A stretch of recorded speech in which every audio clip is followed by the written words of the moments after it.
Bill Griffin. I'm here today with Gary Clipperton. We're going to talk about bidding and estimating commercial buildings. How are you doing, Gary? Hi, Bill. Good to see you. Good to see you, too. I wondered if you could kind of tell me a little bit of what's different today about bidding and estimating than it might have been in the past. Are there some changes taking place? Sure. One of the leading factors that probably most people know about is that they want cheaper prices than ever before, and hopefully the same level of service. So when they've tried a cheaper price and didn't get the same service, they realized they had to reduce some of the cleaning specifications and standards in order to have the price reduced. That's probably the leading indicator now. Has that created some challenges for the small business person in putting together a bid or a proposal? It really has, because you have to turn a certain profit. No one likes to work for free or for minimum wage. So it takes some creativity, but especially finding out from the customer what some of the critical areas are and services that they need done very thorough. And then are there some others that could be done less frequently and relax the standards slightly. Okay. Have you noticed that the prices have changed over the years, and have the production rates changed over the years also? Both have increased. The prices increased until about 4 or 5 years ago. And now they've taken sort of a major setback.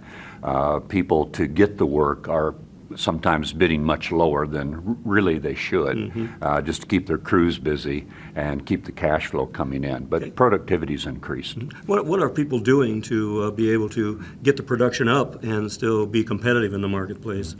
Well, fortunately, the Jansan industry is always at work trying to find a machine that cleans better and faster. And that's definitely helped in carpet and floor care. And in vacuuming. Those are probably the three major areas where productivity enhancements with equipment has made a big impact. What on a smaller buildings, what kind of production rate are you seeing on smaller buildings, maybe 5 to 10, 20,000 square feet? Is there an hourly production rate that you're seeing there in a cost per square foot, or is it varying totally across the country? Well, of course, the base salary varies because the janitorial rate in Kansas City is much different than New York City. So you have several dollars per hour difference. But as far as kind of a general guideline on production rates, the larger the building, the faster it cleans, because you get up to momentum quicker.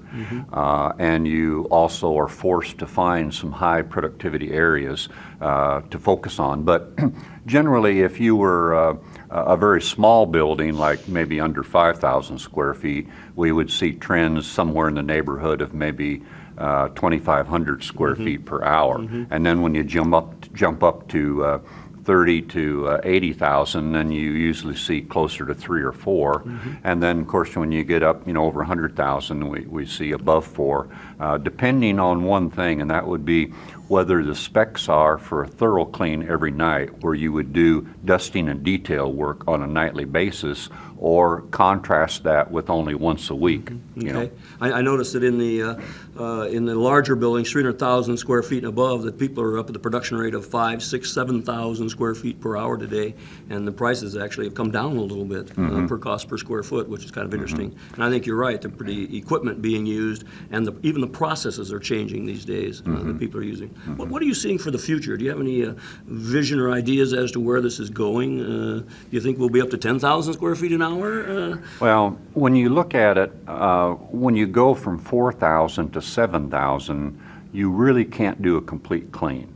There's no way it's physically, humanly possible to dust everything, spray and wipe all the surfaces, and clean at 7,000 or 8,000 square feet per hour. So basically doing trash and spot vacuuming and thorough in the restrooms, but the rest has to slide back. Right. Well, it sounds like that some of the basics still apply, but there's some new technology that's coming along too. Well, thank you very much for coming and talking to us today. Glad to be here. Appreciate Thank it. you.